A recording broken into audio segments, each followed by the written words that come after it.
Hormuz കടലിടുക്കിൽ വീണ്ടും കപ്പലിന് നേരെ ഇറാന്റെ ആക്രമണം. ചരക്ക് കപ്പലിന് നേരെയാണ് IRGC ആക്രമണം നടത്തിയത്. ഹോർമൂസിൽ ഉപരോധം തുടരുമെന്ന് US പ്രസിഡന്റ് പ്രഖ്യാപിച്ചതിന് പിന്നാലെയാണ് ആക്രമണം. വിവരങ്ങളുമായി അഗസ്റ്റ് സെബാസ്റ്റ്യനുണ്ട്. സെബാൻ, എന്താണ് പശ്ചിമേഷ്യയിൽ നിന്നുള്ള പുതിയ അപ്ഡേറ്റുകൾ?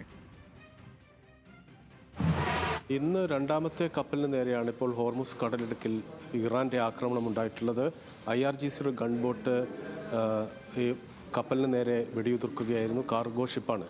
നേരത്തെ ഒരു കണ്ടെയ്നർ ഷിപ്പിന് നേരെ ആക്രമണം ഉണ്ടായിരുന്നു. ഇപ്പോൾ ഈ ആക്രമണത്തെ സംബന്ധിച്ച് പറയുകയാണെങ്കിൽ കൂടുതൽ ആളുകൾക്ക് ഏതെങ്കിലും തരത്തിൽ പരിക്കുള്ളതായി റിപ്പോർട്ടില്ല. ബ്രിട്ടീഷ് നേവിയുടെ ഏജൻസി ആയിട്ടുള്ള UKMTO ആണ് ഈ ആക്രമണം ഇപ്പോൾ റിപ്പോർട്ട് ചെയ്യുന്നത്. നമുക്കറിയാം, ദിവസങ്ങൾക്ക് മുമ്പാണ് ഹോർമൂസ് കടലിടുക്കിൽ ഈ 2 ഇന്ത്യൻ കപ്പലുകൾക്ക് നേരെ ഇറാൻ IRGC ആക്രമണം നടത്തിയത്. ഇന്ന് പാകിസ്ഥാനിൽ നടക്കാനിരുന്ന ചർച്ചകളെ സംബന്ധിച്ച് അനിശ്ചിതത്വം തുടരുന്ന സാഹചര്യത്തിൽ ഇറാൻ്റെ തുറമുഖങ്ങൾക്ക് എതിരായി US ഉപരോധം നിലനിൽക്കുകയും ചെയ്യുന്ന സാഹചര്യത്തിൽ ആ ഉപരോധങ്ങളെ പ്രതിരോധിക്കുമെന്ന് IRGC നേരത്തെ തന്നെ പ്രഖ്യാപിച്ചിരുന്നു.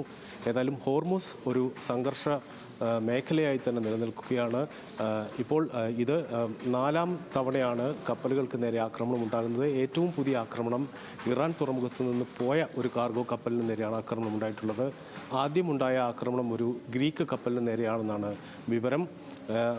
IRGCയുടെ ഗൺബോട്ടുകൾ ഏതെങ്കിലും തരത്തിലുള്ള റേഡിയോ വാർണിംഗുകൾ നൽകാതെയാണ് ആക്രമണം നടത്തിയതെന്ന് UKMTO റിപ്പോർട്ട് ചെയ്യുന്നുണ്ട്. ഏതായാലും ഈ ഹോർമൂസിൽ ഉള്ള ഗതാഗതം സംബന്ധിച്ച് വലിയ സംഘർഷം ഇപ്പോഴും നിലനിൽക്കുന്നു. ഈ ഇറാൻ US യുദ്ധം ഒരു സമാധാനത്തിലേക്ക് എത്താൻ കഴിയാത്തതിൻ്റെ ഏറ്റവും വലിയ കാരണമായി ഹോർമൂസ് തുടരും എന്ന സൂചനയാണ് നമുക്ക് ലഭിക്കുന്നത്.